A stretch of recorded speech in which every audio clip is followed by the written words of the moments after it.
নমস্কার বন্ধুরা, মুনমুনের পাঁচ ফোড়ঙ্গে সকলকেই স্বাগত। আজ আমরা শিখে নেব উত্তরপ্রদেশের একটা ফেমাস পুরি রেসিপি, বেদমি পুরি। যে পুরিটা আমরা তৈরি করব, একটা প্রিমিক্স প্রথমে তৈরি করব, যেটা তৈরি করে থাকলে কিন্তু আমাদের যখন খুশি ইচ্ছা হয় তখনই আমরা কিন্তু এই বেদমি পুরি বানিয়ে নিতে পারি। আসুন দেখে নিই আজকের রেসিপি। প্রথমেই আমি একটা ফ্রাই প্যান বসিয়ে নিলাম, আর এখানে নিয়ে নিলাম বিউলির ডাল 200 গ্রাম ওজনের 1 কাপ। সেটা আমি প্রথমে লো টু মিডিয়াম ফ্লেমে বেশ ভালো করে রোস্ট করে নেব 2 থেকে 4 মিনিটের মতো। কিন্তু এটাকে ব্রাউন কালার একদম করা চলবে না। যখন দেখবেন কাঁচা গন্ধটা চলে গেছে তখন আমি এখানে দিয়ে দিচ্ছি 4 থেকে 5টা শুকনো লঙ্কা।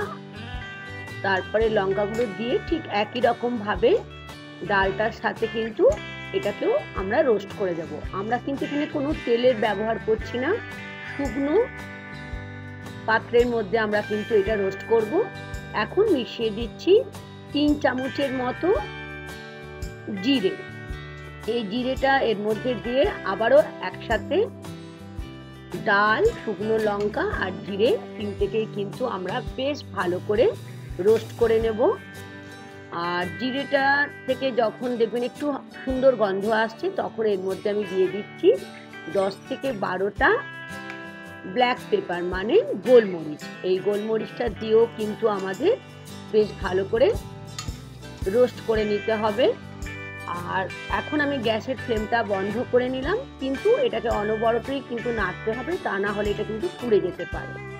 আমাদের বেদমি পুরির যেটা মেন ডালের যে মশলাটা সেটা কিন্তু তৈরি হয়ে গেল। এটাকে আমি এখন একটা প্লেটের মধ্যে রেখে এটাকে একটু ঠান্ডা করে নিচ্ছি। ঠান্ডা না করে কিন্তু এইটার যে মিক্স করব, যেটা যে আমি গ্রাইন্ডারের মধ্যে যেটা আমি গুঁড়ো করব, আগে কিন্তু পুরো আমাকে এটা ঠান্ডা করে নিতে হবে। সেই জন্য দেখুন আমি কেমনভাবে এটাকে একটু ছড়িয়ে দিলাম। এখন আমি এখানে একটা মিক্সি জার নিয়ে নিলাম, আর বিউলির ডাল, শুকনো লঙ্কা, জিরে আর গোলমরিচ যেটা রোস্ট করেছিলাম সেটার একটা আমি পাউডার বানাচ্ছি। আর পাউডার বানানোর সঙ্গে সঙ্গে কিন্তু মিক্সি জার খুলবেন না, কারণ ওর মধ্যে যেহেতু যে ডাস্টটা থাকে ধোঁয়ার মতো, সেটা কিন্তু ছড়িয়ে যেতে পারে, তাতে নাকে বা মুখে লাগলে কিন্তু হাঁচি কাশি হতে পারে। সেজন্য 1 মিনিটের মতো রেখে এটা খুলবেন। দেখেছেন কি সুন্দর একটা পাউডার তৈরি হয়েছে। তবে এটা একদম মিহি পাউডার হয়নি, এখানে কিছু মশলা দিচ্ছি আমি। এখানে ধনে দিলাম 1.5 চামচের মতো, মানে ধনে গুঁড়ি যেটা, তার সঙ্গে 1.5 চামচের মতো দিচ্ছি লবণ। আর তার সাথে আমি এখানে দিচ্ছি ঠিক 1.5 চামচের মতোই মৌরি গুঁড়ো। মৌরিটাকে একটু রোস্ট করে আধা, মানে একদম গুঁড়ো গুঁড়ো মিহি করবেন না, ঠিক এরকম ভাবে করে নেবেন। আর নিলাম 1 পিঞ্চের মতো হিং। এই হিং, লবণ, মৌরি গুঁড়ো আর ধনে গুঁড়ো সব কিছু দিয়ে বেশ ভালো করে দেখুন এটাকে প্রথমে আমি কিন্তু মিশিয়ে নিলাম। মিশিয়ে নেওয়ার পরে আবার একবার আমি এটাকে ফাইনালি এটা মিক্সির জারটাকে আর একবার চালিয়ে নিয়ে দেখুন একটা সুন্দর একটা পাউডার তৈরি হয়েছে। দেখেছেন কি সুন্দর। এই পাউডারটা কিন্তু বেদমি পুরির প্রধান পাউডার, যেটা উত্তরপ্রদেশের একটা বিখ্যাত পুরি রেসিপি। আর এটা আমি আগে প্রথমে প্রিমিক্স বানাচ্ছি, মানে এই মিক্সটা যদি আমি বাড়িতে রেডি থাকে তাহলে যে কোনো সময় কিন্তু ইচ্ছা হলে কিন্তু বেদমি পুরি আমরা খেতে পারি। তাহলে কি করছি এখন, আমি যে পাউডারটা বানিয়েছিলাম একটা প্রথমে জায়গাতে নিয়ে নিলাম, আর আমি এখানে নিচ্ছি 3 কাপ আটা, তার সাথে নিচ্ছি 1 কাপ সুজি। এই সব কিছু নিয়ে যে বেদমি পুরির যে মিক্সচারটা করেছিলাম, ডালের যে মিক্সচারটা করেছিলাম, সব কিছু নিয়ে এটাকে কিন্তু বেশ ভালো করে দেখুন মিশিয়ে নিচ্ছি, নিচের থেকে ওপর আর ওপর থেকে নিচে করে কিন্তু পুরো মিশিয়ে নিলাম। আর এই মিক্সচার যদি বাড়িতে রেডি থাকে তাহলে কিন্তু যখনই মনে হবে বেদমি পুরি খাবেন তখনই কিন্তু বানিয়ে নিতে পারেন। এখন আমি এখানে একটা এয়ারটাইট কন্টেনার নিয়ে নিয়েছি। এয়ারটাইট কন্টেনারের মধ্যে যে মিক্সচারটা বানিয়েছি বেদমি পুরি, সেটা কিন্তু আমি আস্তে আস্তে এর মধ্যে ঢেলে নিচ্ছি। তবে এটা কিন্তু খেয়াল রাখতে হবে যেন মিক্সিতে গুঁড়ো করার পরে যেন এটা একদম কমপ্লিটলি ঠান্ডা হয়ে যায়। দেখেছেন তৈরি হয়ে গেছে। এখন আমি বেদমি পুরি বানিয়ে দেখাবো। আমি এখানে নিয়ে নিলাম 2 কাপের মতো মিক্সচার। আপনারা আপনাদের পরিমাণ মতো এটা নিতে পারেন। আমি এখানে 2 কাপ নিলাম, মানে ওই 200 থেকে 250 গ্রামের মতো। এখন এর মধ্যে নিয়ে নিচ্ছি খানিকটা সাদা তেল। আপনারা ইচ্ছা হলে কিন্তু ঘিও ব্যবহার করতে পারেন। আর বেশ ভালো করে দেখেছেন তেলটা দিয়ে কিন্তু বেশ ভালো করে এটাকে কিন্তু মাখিয়ে নিতে হবে। আর এখন এখানে আমি 1 কাপ হালকা গরম জল নিয়েছি। গরম জল দিয়ে মাখলে কিন্তু এই বেদমি পুরির মিক্সচার, মানে যেটা ডো বানাবো, যে আটাটা বানাবো, সেটা কিন্তু খুব নরম হয় আর লুচিগুলো কিন্তু ভীষণ ভালো করে ফুলে যায়। দেখেছেন কি দারুণ তৈরি হয়ে গেছে।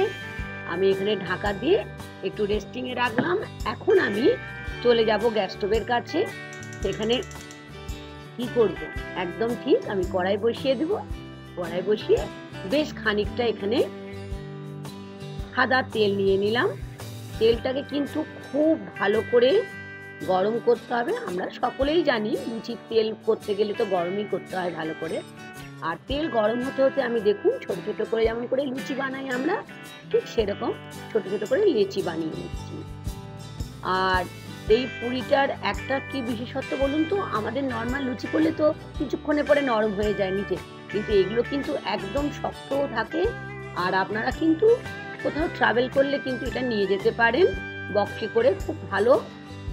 কিন্তু এটা খেতেও যেমন সুন্দর লাগে আর জিনিসটা কিন্তু খুব ভালো থাকে। এখন দেখুন ছোট ছোট লেচি করে নিয়েছি আর অল্প অল্প করে তেল দিয়ে কিন্তু আমি এটা বেলে নিচ্ছি। কিন্তু বেশি পাতলা এটা করা চলবে না, একটু মোটা মোটা এটাকে বেলতে হবে, তবেই এটা খেতে ভালো লাগবে। আর যখন ভেজে তুলবেন আর তখন বুঝতে পারবেন যে মোটা না বেললে কিন্তু এটা ভালো, দেখতেও যেমন হবে না ভালো, খেতেও ভালো হবে না। আমাদের সব রেডি হয়ে গেছে, বানিয়ে নিয়েছি। এরপর আমি একটু দেখে নেব তেলটা কিন্তু একদম গরম হয়েছে কিনা। একটু ছোট্ট একটা আমি আটার বল দিয়ে দিলাম। দেখুন এটা যেই ভেসে উঠবে মানে আমাদের তেল একদম রেডি হয়ে গেছে বেদমি পুরি ভাজার জন্য। এখন আমরা একটা একটা করে বেদমি পুরি আমরা এখন গরম তেলে দিয়ে ভেজে নেব। আঁচটা কিন্তু মিডিয়াম ফ্লেমেই রাখবেন, একদম কম রাখবেন না। আর দেখেছি তেলটা কেমন গরম হয়েছে, কি সুন্দর লুচি, মানে বেদমি পুরি দেওয়ার সাথে সাথে কি দারুণ ফুলে গেল।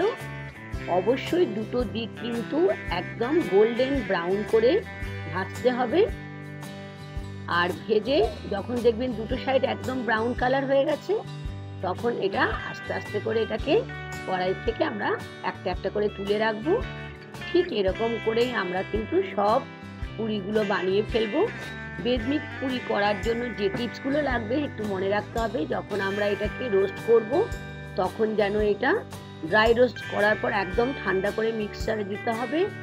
আর পরিমাণগুলো কিন্তু একদম ঠিক ঠিক করে, মশলাগুলো আমি যেমন করে বলেছি ঠিক সেরকম করে মশলাগুলো পরিমাণগুলো দিয়ে পর আমরা গ্রাইন্ডারে দিয়ে এটাকে এয়ারটাইট কন্টেনারে রেখে দিতে পারি, ভবিষ্যতের জন্য আমরা ইউজ করতে পারি। আর আলুর তরকারি সঙ্গে কিংবা চাটনির সঙ্গে বেদমি পুরি কিন্তু দারুণ লাগবে। আলুর তরকারি রেসিপি কিন্তু আমার লিঙ্ক ডেসক্রিপশন বক্সে দেওয়া থাকবে। আশা করি আজ রেসিপি ভালো লাগলে কিন্তু লাইক শেয়ার করতে ভুলবেন না। আর আমাকে কিন্তু লিখে জানাবেন। ধন্যবাদ।